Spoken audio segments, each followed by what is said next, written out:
Good afternoon, everybody. Good afternoon, sir. Before we're going to start our class, so let me check your attendance. So say here if your name we mentioned. So, Stan Elisa Claire, here. Here, sir. Ubag Angelina. Here, sir. Solis Jean Clyde. Absent. Maniraj Malin. Here, sir. Waris Madrisa. Here, sir. Balbin Riamay. Here, sir. Concepcion Nina. Here, sir. Abdurrahman Shermina. Here, sir. Limbang Michelle. Here, sir. Alright, so there's only one of you absent. Yes po? Her name wasn't called. Didn't mention her name. Sorry lang. Sir. Abdullah Jid Nur Kaisaan here. Sorry, I told you. Okay, so what I want to before we start our class, so I'm going to give you the some rules. So while I am speaking, I want you to everyone to be silent. And then if you have concern, you may raise your hand or ask for my permission if you can speak. And then the last one is that no one talking to your sickness. So please all ears on me. Is that understood? Yes, sir. Okay, and now, I am going to give you a pre-test or we're going to have a pre-discussion about our lesson for today. So I'm going to give you a review. Determine whether the following statement uses literal or figurative language. So, right or L if it is a literal and F it is a figurative, but since we're going to have a oral recitation for today, so I'm going to call a name and then say your answer. Is that clear? Yes, sir. Okay, so number one, Mark was tasked by Ella to kill Mark's adopted dog. So if F for figurative language and L for literal language, Limbang, Selena. Ay, Limbang. What's your name? Limbang, Michelle. So sorry. What's your answer? So I'm gonna read again. It's an example. Mark was tasked by Ella to kill Mark's adopted dog. L or F? L, sir. Literal language. So, your answer is correct. So, let's give our score. The next, number two, Julian's feeling toward her sister was an overheated kettle. What is Madrisa? My answer, sir, is F, which is figurative language. Alright, that's correct. Another give answer to Madrisa.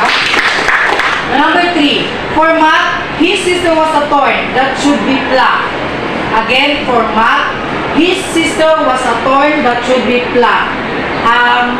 Manny, Figurative?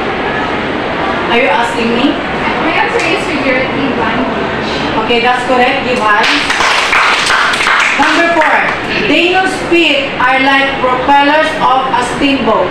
Again, Daniel's feet are like propellers of a steamboat. Abdurrahman? Yes, sir. My answer is figurative language. Okay. Give hands to and then the last number, Varian's eyes were diamonds shining upon seeing the big package. Again, Varian's eyes were diamonds shining upon seeing the big package. Miss Tan? Figurative language. Okay, so congratulations to all of you. You got all the correct answer. So that is our reviews. And then now we're going to tackle about what is figurative language and what is literal language. So, do you have an idea what's the difference between those two? Or do you have an idea what is our lesson topic all about? Okay, so I guess not. So, the figurative language. Can you understand? Yes. So this, the figurative language, it uses an ordinary sentence to refer to something without directly stating it. So like examples that we mentioned lately, so it is an ordinary sentence to refer to something without directly stating it. So, it uses some outer words that make the sequence is not literally means, but it something hide. It hides something without directly stating it. So, and the figurative language, it has a common type that we will later on we will discuss along our discussions. But before that, we're going to discuss first, what is literal language? Literal language used to mean exactly what is written. Like, Bugatory answers, like, Miss Limbang, for our example number 1, which is, Mark was not be able to kill Mark's adopted dog. That was a little meaning. So Ella wants his mother's dog to be killed. And that's what is the literal language mean. And we have another example. It was raining a lot, so I rode the bus. So that means it's literally, for example, Shirina, it's raining on their barangay, so that's why he rode a jeep or a bus. It means a literal. So, did you guess? You can know the difference? Yes. Literal. Yes. The literal language. What is the keyword? Exactly what is written. The figurative is without directly stating it. So without direct. And then this one is the exactly. Alright. So okay, since now you can determine the difference between figurative and literal language, and now we will going to have our activity number 1, which is titled a meaningful object. Okay, the meaningful object, each of you will going to think of an object that will describe you as a student. So we will ask one by one. We will going to start from this line and we're going to end there. So think of an object that will describe you as a student and use the statement or start the statement by using I am like a or I am like an. So did you get it? Did you understand the sanction? So think of an object that will describe you as a student. I am like a Miss Rahman. Are you ready? Yes. Okay. So, hi, good afternoon, everyone. So, I am Sharina Brahman. I am by both because I am a student that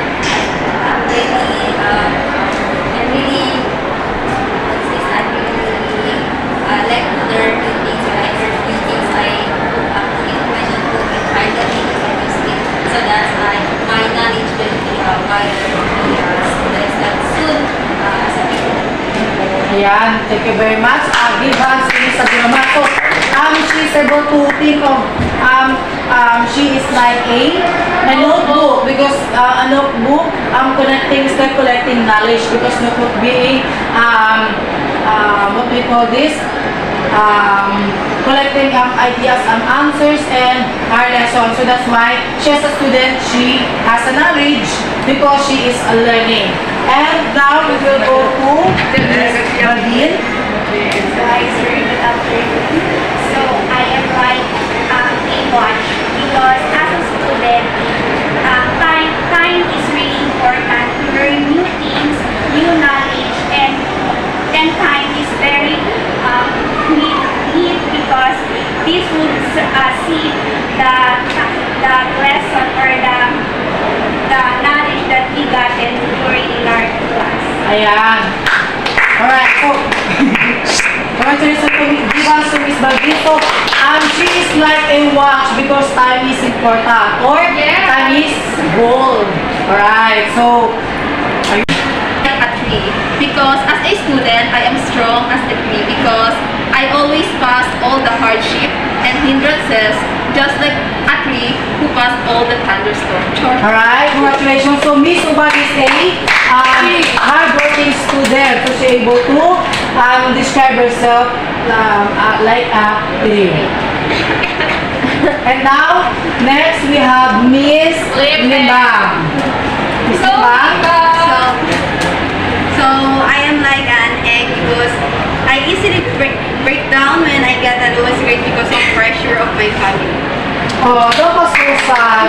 Okay, Divan. So, she described herself, she's like a egg because she's easily get breakdown. So, okay. On this kind of our activity, we're able to think what personality your classmate has by thinking, they describing themselves like an object, and they were able to understand what kind of personality or character that they have, or a challenges that they are facing in everyday life. So, thank you for sharing, Miss Limbang. Now we move on to Miss Waris. Okay, sir. I am like a pillow because I like if someone hug me tightly. Okay, so Divan, so she looks like me to be hugged by someone. So she's like a pillow.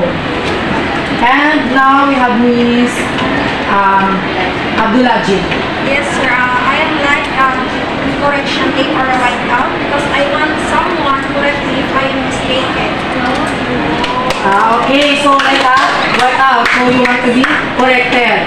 Okay, so you're able to you describe yourself as like you wanted to learn, and you're open for criticism by anyone. And now we have Miss Tan. As a student, I am like rubber because I am flexible and I can work with anyone. Wow, oh that's a good personality given to Miss Tan. So she got easily to connect with everyone. She's a rubber, elastic.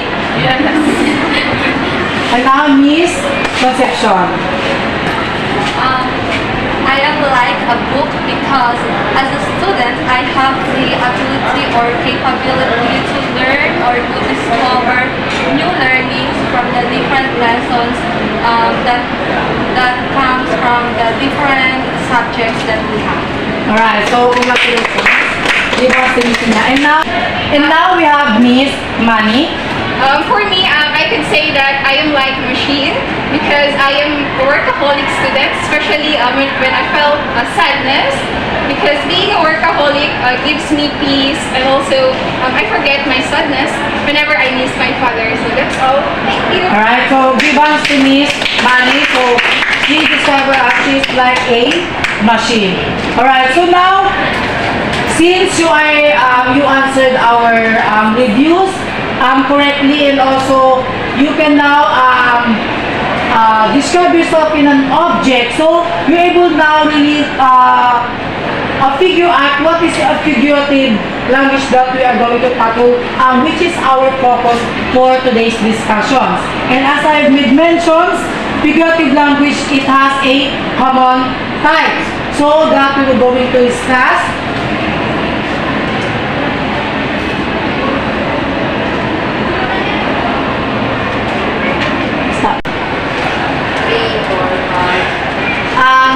And now we're going to first, before we go into the common types, let's have first the analysis. So this analysis titled "This is good to know." Okay, I'm going to ask a question, and I want a participant to answer this. It's like realization, or we're going to analyze how did you cope up with the activity that we done. Okay, so the first question, how did you find our activity for today? Miss Abdurrahman, how did you find our activity for today?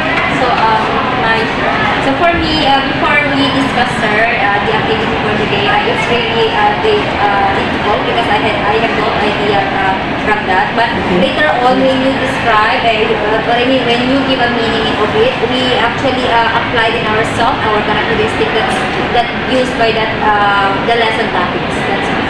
Okay, so Miss Abdul mentioned that she's able to connect what is our lesson about for today. So she found it first difficult, but she is learning. The next question, was it easy to think of an object that will describe you as a student? Miss Uba. So for me, sir, it was easy because it's all about our personality and characteristics. Alright. So that's very good. So, are you able to describe yourself on an object that will describe your personality as well? Or your characteristic, or how do you feel right now? Alright, so thank you. And now the last question. What made you say that this object best describes you, Miss Tan? Because earlier I described myself as a rapper because mostly I am really friendly and I easily have friends, and that's why I compare myself as a rapper because I am flexible. Alright, so she describes her as a lot of rapper because she most likely to engage with other people. Alright, so congratulations for those who share. So you're able to analyze what is our lesson all about, not just by able to quote up to describe yourself and analyze what is our lesson about. Now, we will go proceed to the abstraction of our lesson for today, which is, as I mentioned that figurative has its common types. So, figurative language has a lot of types, common types. But we are just going to focus on a two types. But before that, I want you to know what is the other types, or we're going to mention or discuss first what is the other type as well.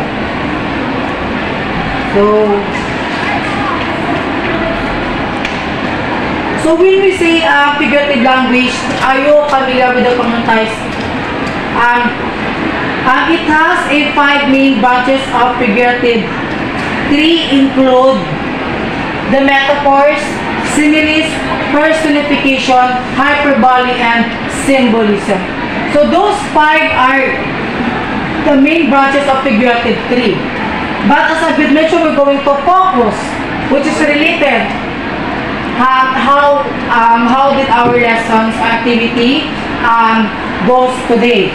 So, as what we mentioned, we have the metaphor, similes, personification, hyperbole, symbolism. Can any of you guess what the activity that we did? Like describe yourself. Can you specify what kind of a types of a common types of figuratives does it undergo? Yes, Miss Simile. Simile. Then later on we will going to find out.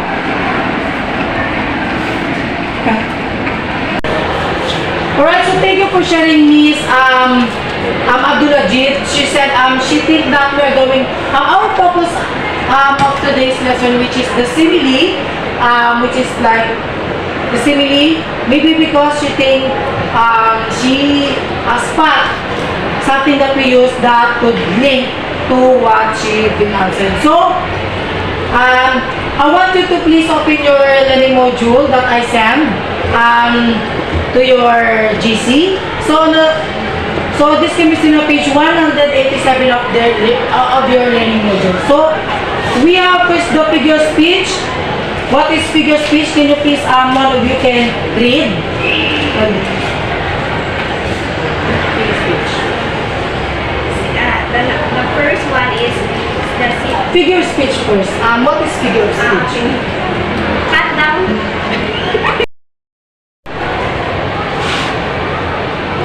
So, I want you to please open your module that I sent in your GC. It can be found on the page 187. So, our focus for today's lesson is the figure of speech of showing comparison. First, we compare what is figurative language and what is a literal language. And now we're down to describe yourself, which is under our lesson, which is the figurative language. And then we introduce the common types. And now the common types that we're going to focus is under the kinds of examples or the types of figure speech that it is a word or a phrase that possesses a separate meaning from its literal definition. So, we're going to differentiate the two common types that are focused for today, which is the simile and metaphor. So, give hands to Miss Abdulajit, she's able to find out what is the lessons that we are. Because we will find out how did she cope up with that answer. Can we please read what is a simile, Miss Concepcion? Simile is a comparison of two unrelated objects with the use of us or like. Examples? Examples, our classmate snorted like a pig when I told her the story. And we seldom fight like cats and dogs with my cousin. Alright, so she said that simile is a comparison of the two unrelated object with the use of us or like. How did you describe yourself on our activity? You use the word like. You describe yourself like think of an object and you use the statement I am like. And that is how Miss Abdulajib able to know that the ties of that we're going to focus with is the simile because of the word like. And now let's move on to metaphor. Miss Balvin, what is metaphor? So metaphor is a direct comparison without the use of like and as.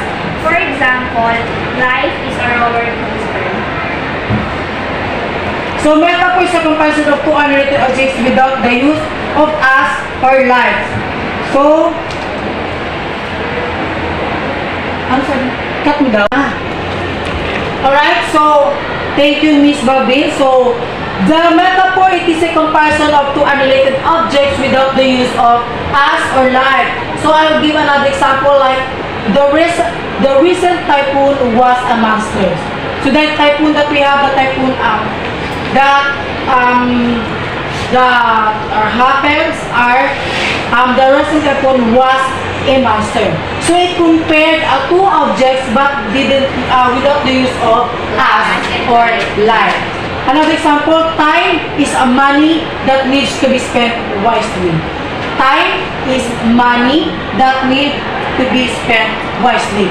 Time is money. We compare those two objects without the use of Why us are you or looking at like. me? Alright, so does all of you know the difference between the metaphor and simile? Yes, sir. Alright, so the figure of speech, those are the figure of speech that showing comparison. Alright, and now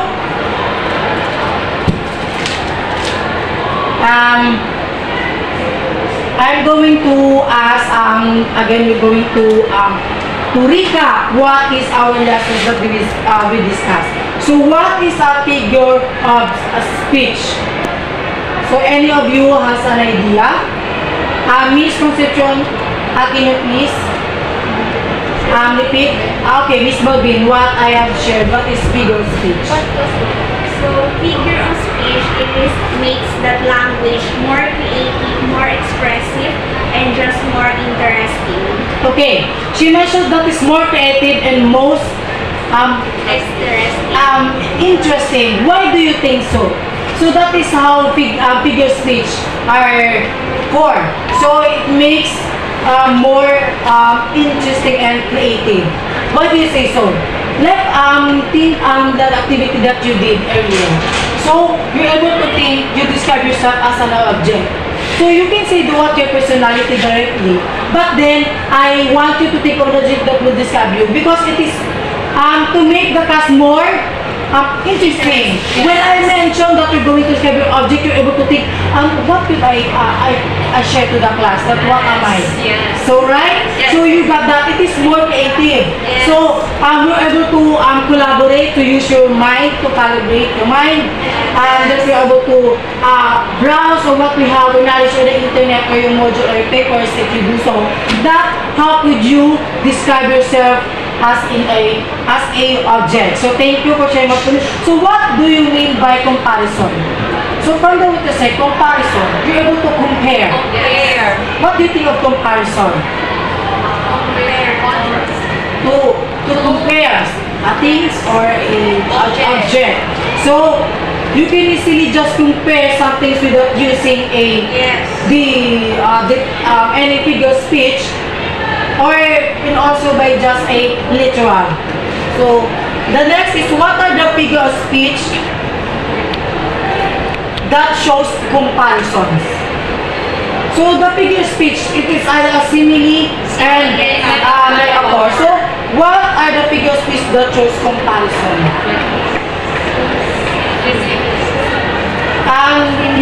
Raise hand for those says it's simile. All of you answer simile. How about metaphor? Metaphor is not a comparison of a figure of speech. Comparisons, like what I mentioned, figure of speech that showing comparison, which is our focus for today. The difference between them is that simile using the word as and like.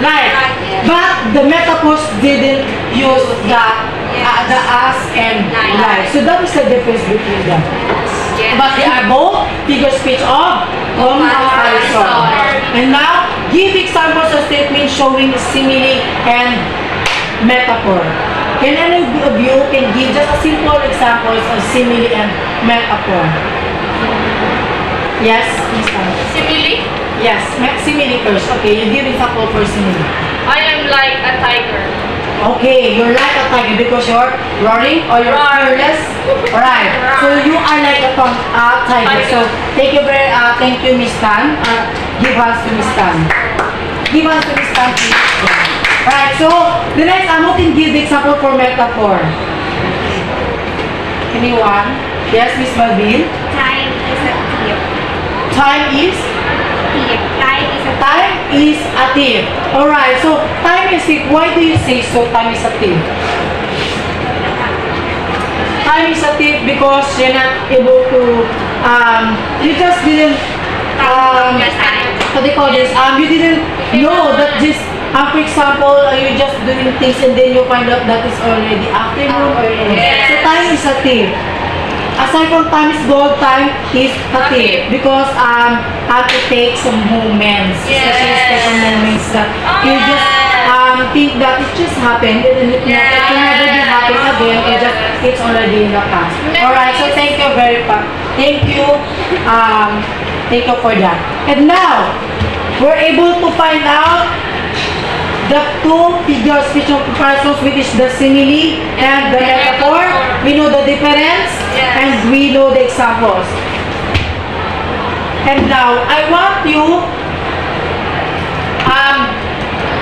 to group into two groups, and then I'm going to you're going to give examples of figurative language provided to all groups, and then we're going to disseminate that to the simile and metaphor, and I will give you the instructions once you are done, once we are already group you, and then you're going to share it with the class. So first, I'm going to share. I'm just going to share the kind of figurative language examples. So for you, and then this is how we, what do you call this? The activity that we're going to do. So once we have a group,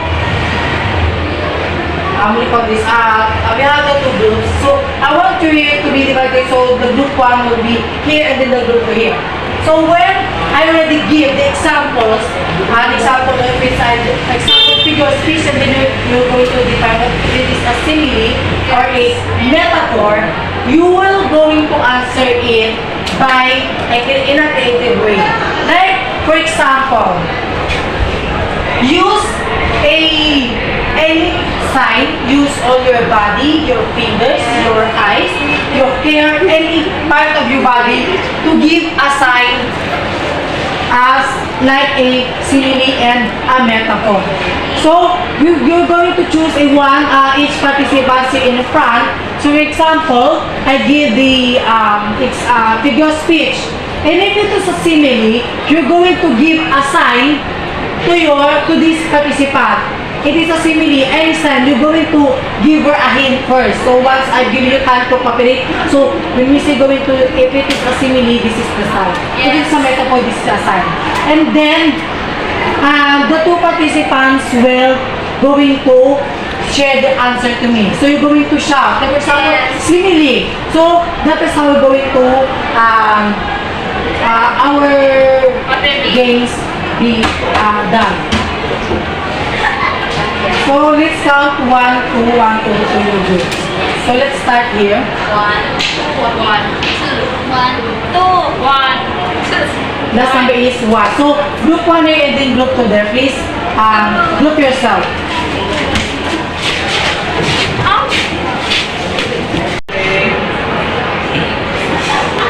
Okay, so please remove the chairs and then form a line. Group 1 here and then group 2 here. And then the 2 participants who are going to guess, please come forward and then place on me. You are being put for group 1, group 2. Group 1. Participants for group 2 please. Miss Balbin. So face the wall. So okay, you can now go compress. You can talk to your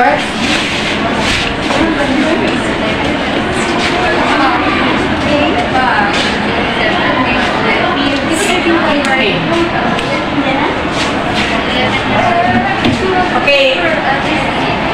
Are you able to go? So here is the first one.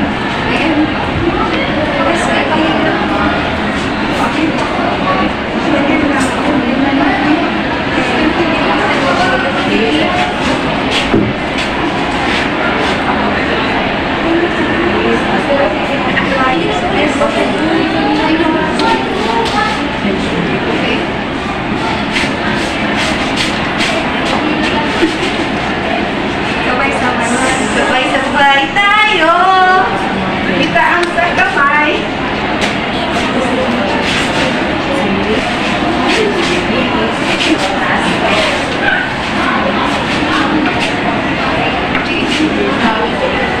Alright, so now they already know the sentence. You, group 1, can you please move over there? Group 2, then group 1, please. And then, when I say go, face your groups, and then, once you know their side, shout your answer. In 1, 2, 3, go! Okay, the group 1 got the first. And then, okay. And then change participant, please. Okay, you will be. So face the wall. So do not look on your group. Okay.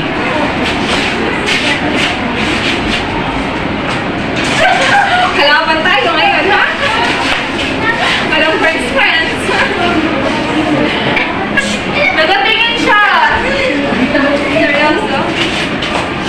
Okay. Are you ready? Yes! Face your group. 1, 2, 3, go! Sisimi! Okay. Change participant. Yun lang.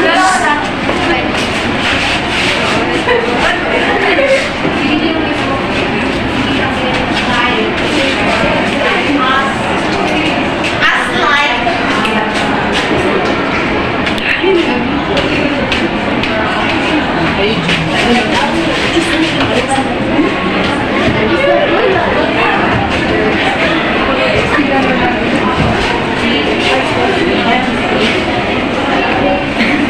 Ang magtingin down, pink.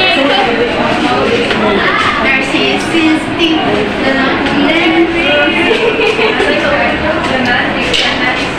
Okay. So you ready? Uy, nasa unahan sila. Face your group.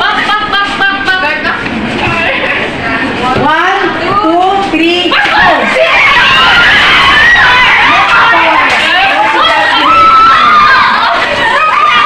Okay, so last example, so choose participant.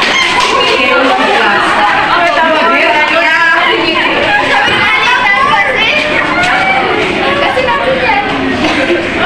Hindi, sigaw mo. Tingnan mo to. Ano ka?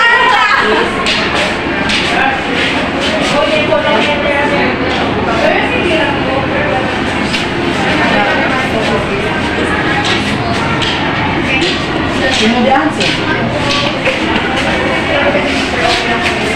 Okay. Ina.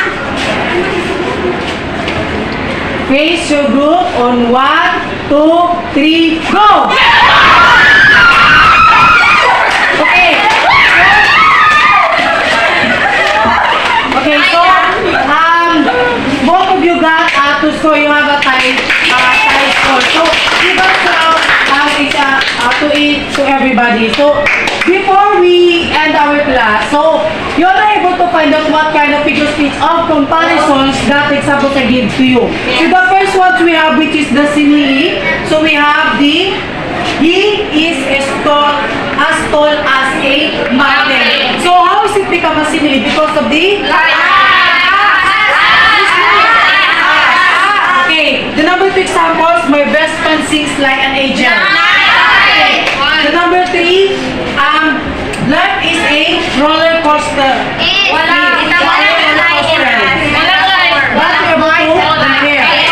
then the last one is time is gold. Okay, can you please arrange your chairs, then sit down so we can have our talk.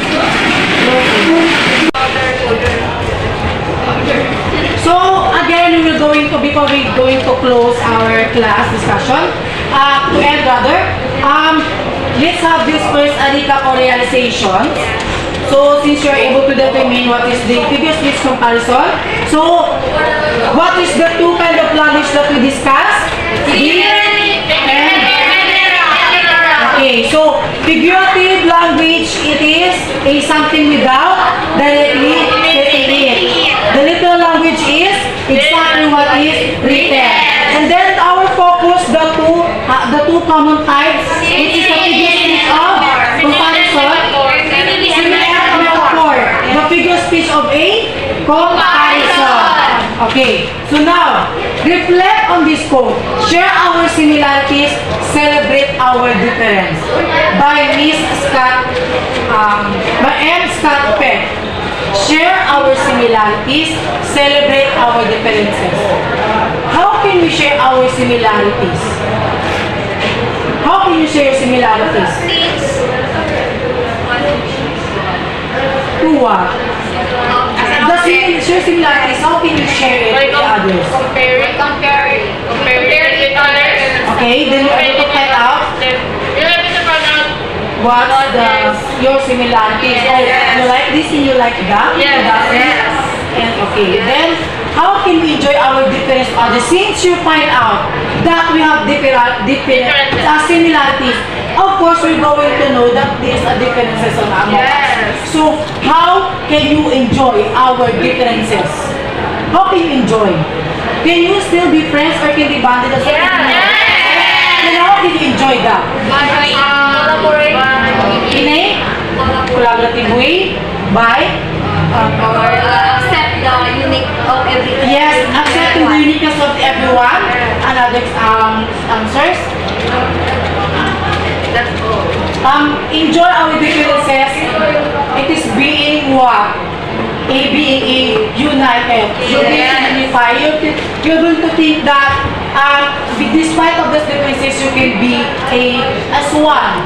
Because you first differentiate is others, finding the similarities. Right? That is just like a process. You find first what is similar, what are the same between you, and then later on while you are being together, you find out your differences. But still, you're able to be as one. You come up with that because you are always thinking that you should be unified. So, thank you for listening to our discussion that we got today. So, see you tomorrow. Thank you, class.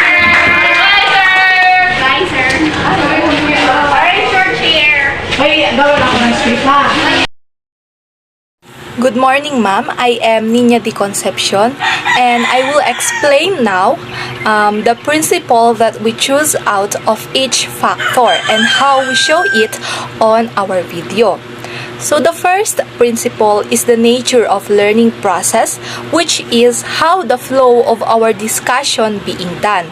We follow the lesson plan and did the process of how we are going to do the discussion and also the learning of the learners toward the lesson. The teacher discussed and showed a visual aid enabled the learners to catch up with the lesson, and the teacher gave reviews and pre-test to measure the capability of the students, and by that, the learners know how to cope up with the lessons. The next principle is the effects of motivation on effort. This principle can be seen on how the teachers gave praises and asked everyone to give an applause in every learners that will share their answers, opinion, and recitation.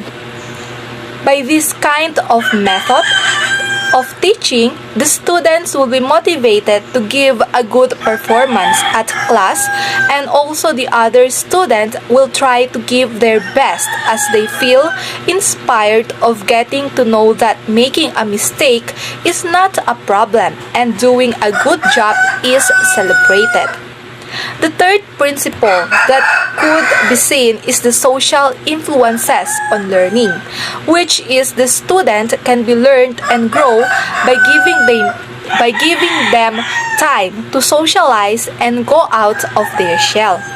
The teachers gave the learners a time to talk and discuss about their lessons and also to share their personal experiences and feelings. The students learn to gain a confidence at the time. They gain friendship and support that boost their self-esteem. The last principle that we choose is the standard and assessment. So this principle focus on how did the learners cope up with the lesson and activities gave to them. The student cooperates and manage to follow the flow of discussion and learned. They're able to answer the questions and correctly finish the activities and learned with assessment given to them. The students learned precisely, overcome, and managed to follow the discussion and did a good job for listening and being participative on class. That's all, ma'am.